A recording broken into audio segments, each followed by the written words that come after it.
सरकार के जो करिंदे हैं वो कभी नहीं चाहते कि पंचायती राज के माध्यम से व्यवस्था जो है जनता के हाथ में जाए।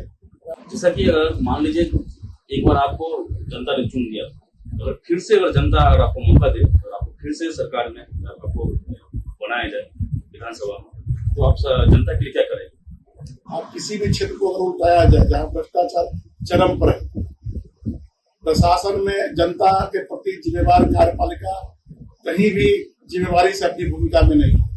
क्योंकि आप जमीन स्तर से जुड़कर आपने देखा है लोग समस्या, तो अभी जो है मधुबनी में किस प्रकार की समस्याएं आपको ज्यादा दिख रही है कि सरकार का फोकस उस पर जाना चाहिए? लेकिन किसी भी सरकार को चलाने के लिए एक स्वस्थ आदमी की आवश्यकता पड़ती है, और आज के दिन में नीतीश कुमार का जो 20 साल का कार्यकाल रहा है, लेकिन ये कार्यकाल निश्चित रूप से नाकामी का कार्यकाल कहा जाएगा।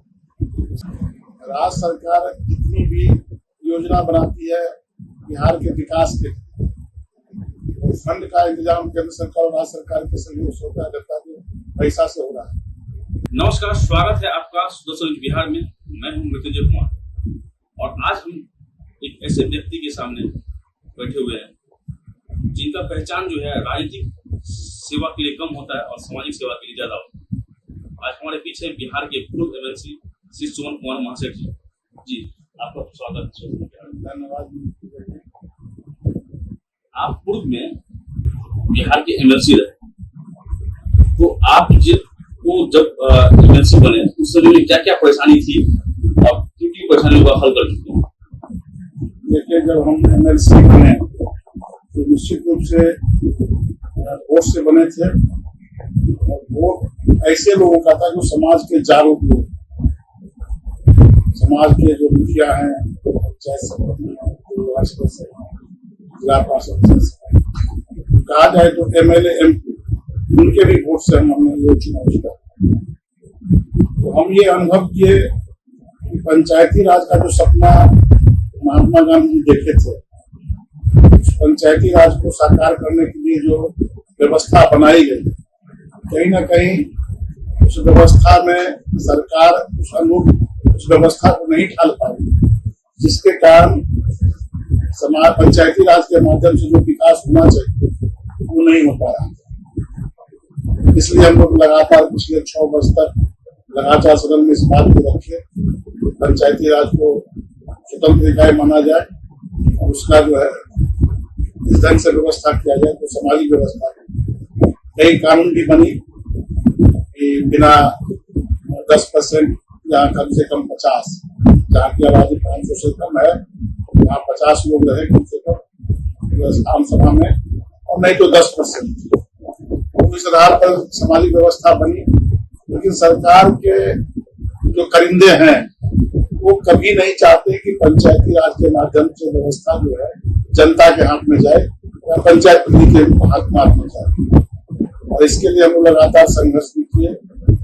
लेकिन सरकार की इच्छा शक्ति कमजोर रहने के कारण उस मुकाम तक नहीं पहुंच पाए जिससे कि पंचायती राज के माध्यम से विकास गांव और पंचायत का हो सके।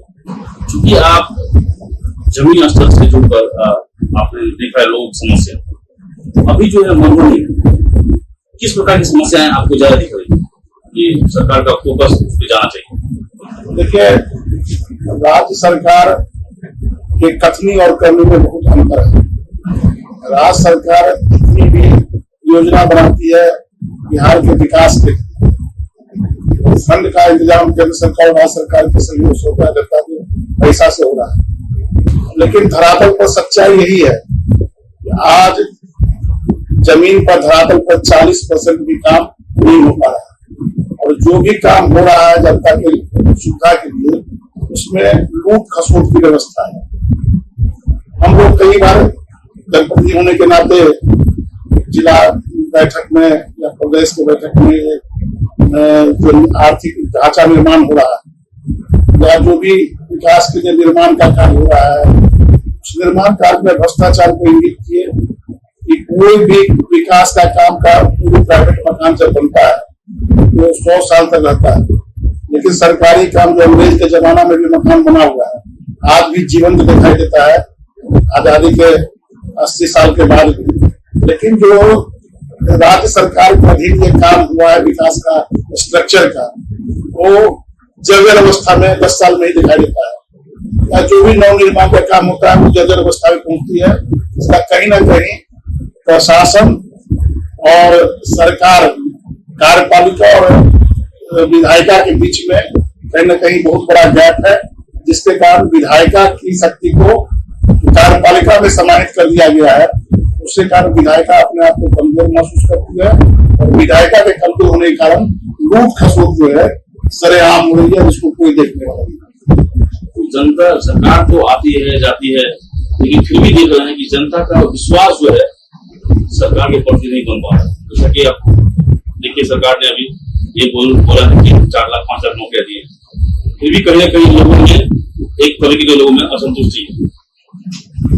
क्योंकि सरकार असंतुष्टि तो स्वाभाविक है। सरकार जो कहती है और जो करती है उसके बीच में बहुत बड़ा गैप है। आप किसी भी क्षेत्र को अगर उठाया जाए जहाँ भ्रष्टाचार चरम पर है, प्रशासन में जनता के प्रति जिम्मेदार कार्यपालिका कहीं भी जिम्मेवारी से अपनी भूमिका में नहीं। अभी देखा जाए तो जैसे कि अभी डिजिटलीकरण हुआ खाते मैंने जमाबंदी का, और उस जमाबंदी में जितना जमाबंदी कायम है बिहार सरकार में, उतना ही परिमार्जन के लिए भी आवेदन करा हुआ है। एक भी जमाबंदी को मैंने आपको सुधार अच्छे ढंग से डिजिटलीकरण नहीं किया गया, और एक परिमार्जन करने जाइए तो बिना घूस दिए हुए परिमार्जन ढंग से नहीं हो रहा। आम जनता करा रही है, कोई विधायिका के पास कोई पहुंचता है तो लाचार है, कार्यपालिका उसकी बात को नहीं सुनता है। इसीलिए आज के समय में अगर सबसे ज्यादा कष्ट में है। कल हम एक गांव में बैठे हुए थे, कुछ ऐसे लोग थे सत्ता पक्ष के और विपक्ष के लोग थे। उसी में एक लोगों ने प्रश्न उठा दिया कि कोई एक कारण बताइए जिसमें सरकार के पक्ष में वोट थे, कोई एक कारण बताइए। आप समर्थक हैं तो कोई एक कारण बताइए। और जो सत्ता पक्ष के जो सहयोगी लोग थे, जो मतदाता जा रहे थे सरकार बने, वो जवाब नहीं दे पाए।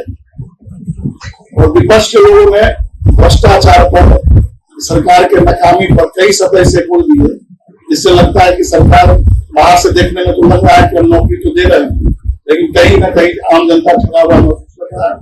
इसके कारण आज सरकार के प्रति उदासीन है।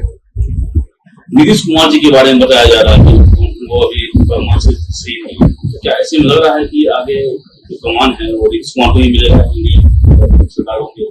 ये बिहार की जनता को डिसीजन करना है कि हम इसकी सरकार बनाएंगे, लेकिन किसी भी सरकार को चलाने के लिए एक स्वस्थ आदमी की आवश्यकता पड़ती है। और आज के दिन में नीतीश कुमार का जो 20 साल का कार्यकाल रहा है, लेकिन ये कार्यकाल निश्चित रूप से नाकामी का कार्यकाल कहा जाएगा। शारीरिक रूप से स्वस्थ नहीं है, जिसके कारण सदन में भी सत्ता पक्ष मैंने हंसी का पात्र बनना पड़ा। और आज भी कई ऐसा प्रयोजन होता है इसमें हंसी का पात्र बनना पड़ता है, जिससे मंत्रिमंडल के लोग को भी लगता है कि हम कैसे कुछ के वर्ग के बीच हैं, जो कि आज हमको हंसी का पात्र बनना पड़ता है। इसलिए आम जनता को निर्णय करना है लेकिन किसके नेतृत्व को स्वीकारते हैं।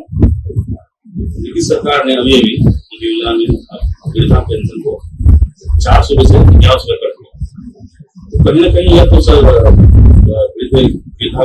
विधवाओं के लिए सोचा है सरकार 1100 कर दिया पेंशन, देर ही सही आज 1100 रुपया किया गया है। निश्चित रूप से सरकार को धन्यवाद देते हैं, लेकिन जिस प्रकार से 15 में इस चीज को हम लोग बहुत जोरदार मुद्दे से उठाए थे कि पेंशन का पैसा कार्यपालिका ने लूट लिया। कई वर्षों का भोपाल जिला का 2 वर्षों का पैसा आम पेंशनधारी के बीच में नहीं बांट करके और बंदरबांट कर लिया गया। लेकिन सरकार की इच्छा शक्ति कमजोर होने का आज तक जांच नहीं बन पाया।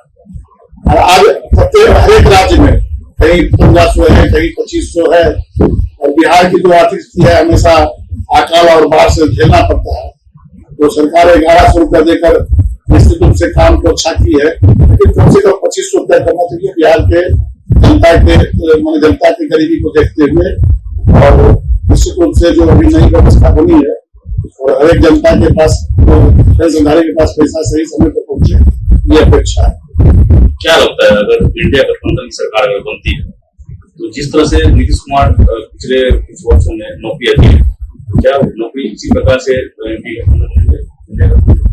देखिए, नौकरी जो दी है कोई पिछले 20 साल से बिहार कंट्रेक्टरों की सरकार थी।